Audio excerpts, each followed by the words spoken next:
आप देख रहे हैं एसएमसी आवाज सैफी अब्बास के साथ। एसएमसी आवाज में एक बार फिर आपका स्वागत है। सिंगरौली जिले के मिलनगर थाना क्षेत्र स्थित नवजीवन विहार में रहने वाली महिला ने अपने पति राजेश के विरुद्ध ये आरोप लगाया है कि शादी की शुरुआत में तो सारी चीजें ठीक थी, लेकिन उसके बाद उसके पति का दिल किसी और महिला पे आ गया और बाकायदा उसने उससे शादी कर ली और अब उसे वो बोझ लगने लगी। ऐसे में उसके द्वारा उसे दूसरे मर्दों के सामने भेजा जाने लगा और सीएसएफ के 2 जवानों के द्वारा बलियरी में किसी एकांत मकान में उसके साथ वो दोनों सीएसएफ के जवानों ने दुष्कर्म किया। पति इतने पे ही नहीं रुका, इसके बाद उसके द्वारा झिंगुर्दा में हनुमान मंदिर के समीप किसी सुनसान जगह पर लेके जाया गया और वहां पे भी 2 लोगों ने उसके साथ दुष्कर्म किया। महिला के साथ पति मारपीट भी करता रहा और महिला के द्वारा विनगर थाने में इसकी शिकायत की गई, एसपी ऑफिस में इसकी शिकायत की गई, कलेक्ट्रेट में इसकी शिकायत की गई और आज भी महिला भटक रही है न्याय के लिए। उसका यह कहना है कि पति उसके साथ मारपीट करता तो रहा ही, उसके साथ साथ उसके विश्वास को भी छला गया है। पहले तो वो उससे प्रेम करता था और उसके बाद उसका प्रेम विवाह हुआ, फिर उसे कोई और महिला पसंद आ गई और वो उसे दूसरे मर्दों के सामने परोसने लगा। उसे न्याय चाहिए। अब देखना यह है कि महिला की बात में कितनी सच्चाई है। हालांकि विनगर पुलिस की माने तो उनका कहना है कि इस मामले की वो जांच कर रहे हैं और जांच के बाद जिस तरह की स्थिति आएगी, अगर पति दोषी होता है तो उसके विरुद्ध कड़ी कार्रवाई होगी।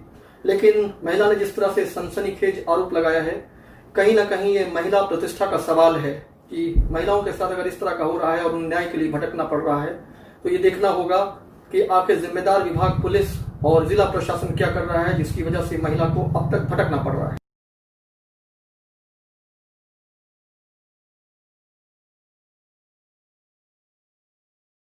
मेरा पति राजेश सहीस नवजीवन विहार सेक्टर नंबर 4 में रहता है। मेरा वहाँ घर पे है, ससुराल है मेरा। मेरे शादी के कुछ दिन बाद सब सही था। उसके बाद मेरे पति ने दूसरी पत्नी लाए। उसके बाद मेरे साथ दूसरे अनजान आदमियों से गलत काम करवाने लगा। सीआई सब लोग थे, 2 आदमी, उन्हें मुझसे गलत काम। ये कहाँ पे? बलियरी। ये कब की बात है? ये करीब ये क्या बोलते हैं, ज्यादा दिन नहीं हो रहा है, करीब मतलब 8-9 महीने हो रहा है। फिर आपने इसकी शिकायत कहीं की?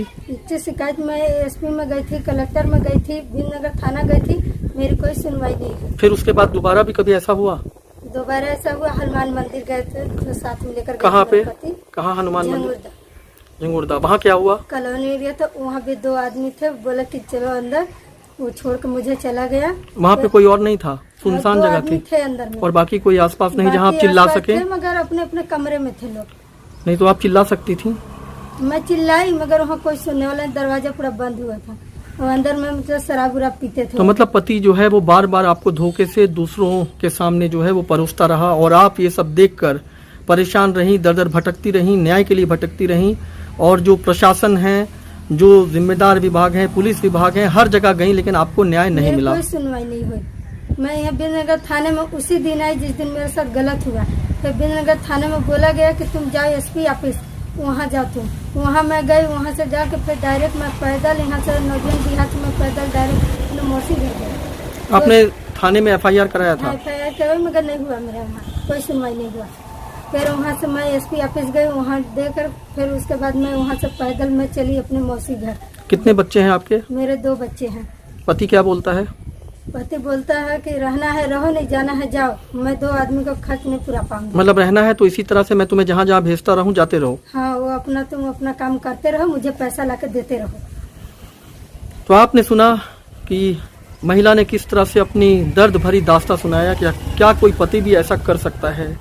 लेकिन कुछ लोग अपने स्वार्थ के लिए पत्नी को लेकर आते हैं। उन्हें लगता है कि ये तो भेड़ बकरी की तरह है जिनकी अपनी कोई भावनाएं नहीं है। लेकिन इस तरह के लोगों को कड़ी से कड़ी सजा मिलना चाहिए। हालांकि ये जांच का विषय है, महिला ने आरोप लगाया है। अगर जांच सही होती है तो इस तरह विश्वासघात करने वालों के विरुद्ध कड़ी कार्रवाई होनी चाहिए। तो आप कहाँ पे रहती थी?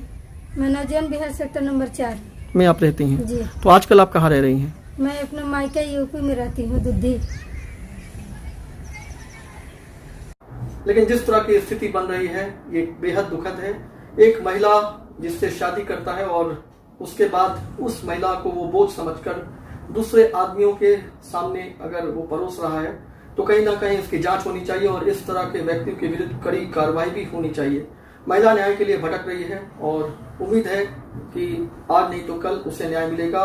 और इस तरह के पति के विरुद्ध जरूर कुछ न कुछ कड़ी कार्रवाई की जाएगी। हालांकि जांच के बाद ये पता चलेगा कि जो महिला कह रही है इसमें कितनी सच्चाई है। खबरों के लिए एसएनसी आवाज देखते रहिए। एसएनसी आवाज के साथ सैफी अब्बास। आप देख रहे हैं एसएनसी आवाज सैफी अब्बास के साथ।